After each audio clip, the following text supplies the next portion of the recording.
सबके पास इतनी संसाधन है।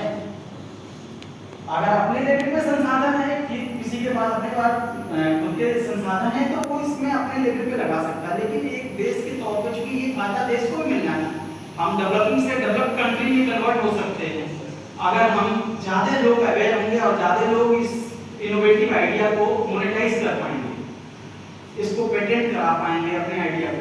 तो ये कैसे संभव होगा? जब गवर्नमेंट भी विलिंग, एजुकेशन और रिसर्च में गवर्नमेंट ज़्यादा इन्वेस्टमेंट करे, ज़्यादा से ज़्यादा इस तरीके के प्रोग्राम, तो एक ये छोटा सा हिस्सा है। एजुकेशन जहाँ पे शिक्षा मिल रही स्कूलों में, वहाँ पे नए नए आइडिया को डेवलप करने का मौका दिया जाए। गवर्नमेंट इसमें काम कर रही है। आप लोग जो लोग स्कूल से बिलोंग करते हैं सब पता होगा कि गवर्नमेंट 10 लाख बच्चों को हर साल नए नए आइडिया, इनोवेटिव आइडिया को प्रमोट करने के लिए फंड देती है। हर बच्चे को 10,000 रुपए का फंड मिलता है। इसको इंस्पायर अवार्ड बोलते हैं। इसी तरीके से साइंस टेक्नोलॉजी में नेशनल चिल्ड्रन साइंस कांग्रेस जैसे कार्यक्रम चलाती है गवर्नमेंट, जिसमें बहुत सारे इन्वेस्टमेंट गवर्नमेंट कर रही है। तो इंडिया की गवर्नमेंट कितना कर पा रही होगी और स्विट्जरलैंड की गवर्नमेंट कितना कर पा रही होगी? कुछ आइडिया डिफरेंस कितना का डिफरेंस होगा? अपने जीडीपी का जितना भी देश में आमदनी है स्विट्जरलैंड की, कितना परसेंट लगभग खर्च करती होगी रिसर्च डेवलपमेंट के लिए स्विट्जरलैंड, और इंडिया कितना करता होगा? कोई आइडिया? वाइल्ड गेस कर सकते हैं कितना? 15% इंडिया करता होगा?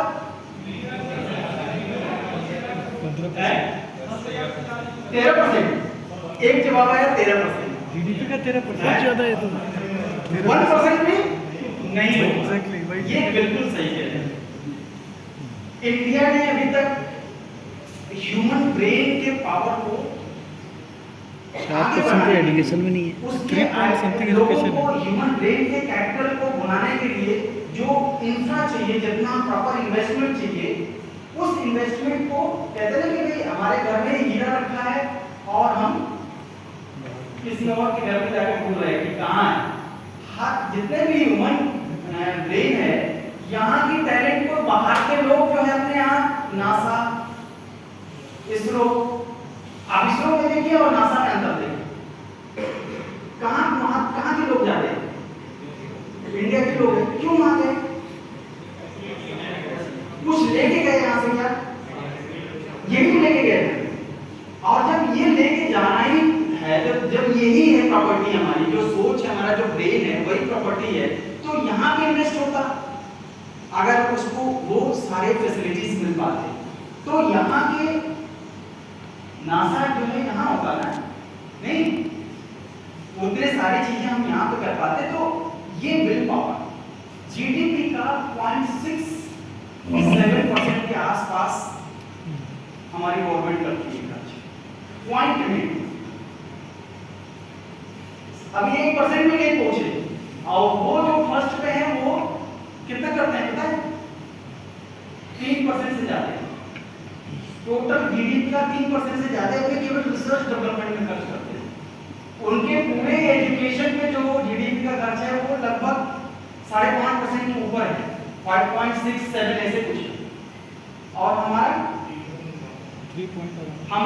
3 भी नहीं पहुंचा है और घट गया, 2.8 से घट के 2.7 पहुंच गया। हम लोग आगे बढ़ने के लिए थोड़ा सा इन्वेस्टमेंट में हाथ पाएंगे एजुकेशन में, तो 2.7 पे आ गए। तो कैसे जो है हमारे लोग, इंडिया के लोग जो है मोनेटाइज कर पाएंगे अपने इस इंटेलेक्चुअल पावर को?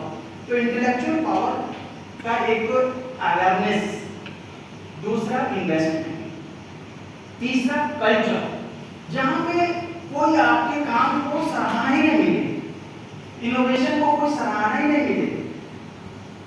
आपने खूब सारी चीजें कर दी, आपने पता चला कि आपने प्रोजेक्टर इस तरीके से लटका है, आपने किसी और तरीके से इसको डिजाइन बनाया कि यहाँ पर टांगने की जरूरत ही नहीं है, हवा में ही आप स्क्रीन बन जा रही है, कोई स्क्रीन जरूरत नहीं है। आपने कुछ ऐसा कर दिया लेकिन कोई उसका रिकग्निशन ही नहीं है। तो वो या नहीं आपके पास ऐसा वो है कि आप कहीं इसको लिख पाए, रिसर्च पेपर के फॉर्म में लिख पाए और इसको पेटेंट करा पाए और नहीं पता है कि पेटेंट कैसे होता है, तो फिर कोई सुन लेगा, आएगा, देखेगा, इस हॉल में बैठ के क्या ये तो ये प्रोजेक्टर बनाया लड़के ने और ले आके लिख देगा और मोनेटाइज कर ले। नहीं, ये ज्यादा हो रहा है क्योंकि lack of awareness, lack of culture. Culture भी बहुत महत्वपूर्ण है। जहाँ पे आप स्विट्जरलैंड में जाएंगे, देखिए वहाँ के जो एजुकेशन में जितना रिसर्च डेवलपमेंट पे जो इन्वेस्टमेंट हो रहा है वो केवल पैसे का इन्वेस्टमेंट नहीं है, वहाँ पे इस तरीके के कल्चर है कि हर कोई चाइना के सामान यहाँ पे ले आते हैं ना और कहते हैं बड़ा सवाल है, मतलब किसी भारी भरकम चीज के लिए छोटी सी चीज हमको चाइना ले आ देता है।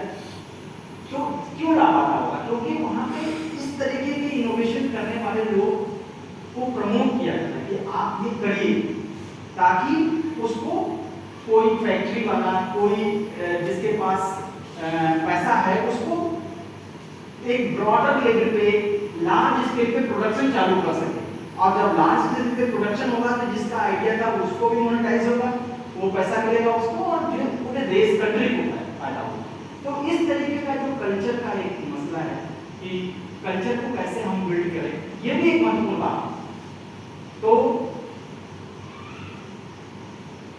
केवल राइट्स, इंडियन प्रॉपर्टी, ये इंटेलेक्चुअल प्रॉपर्टी राइट्स से काम चलना नहीं है। राइट तो मिल गए हैं, वैसे हम लोगों को बहुत सारे राइट्स मिले हुए हैं एज ए सिटीजन। कितना राइट का इस्तेमाल करते हैं और किस फॉर्म में करते हैं, तो ये भी एक सोचने का विषय है। तो मैंने बहुत सारी चीजें बनाई, लेकिन मैंने समय नहीं है, तो मैं बस कुछ पॉइंट्स आपको याद दिला रहा हूँ कि ताकि आप इसमें फिर से आगे कुछ पढ़ पाएं, क्योंकि ये पॉइंटर्स यहाँ पे जो मिलेंगे, ये एक दिन में इसको टॉपिक को नहीं कवर किया जा सकता, लेकिन कुछ सोचने के लिए बिंदु मिल जाए तो उस पर आप आगे खूब सारी लिटरेचर अवेलेबल है, उसको देख सकते हैं, उसको पढ़ सकते हैं, उसके बारे में जान सकते हैं। तो मैं यहीं पर रुकता हूँ, क्योंकि 12 बजे का कार्यक्रम था, मैंने 12:10 यहीं पर कर लिया।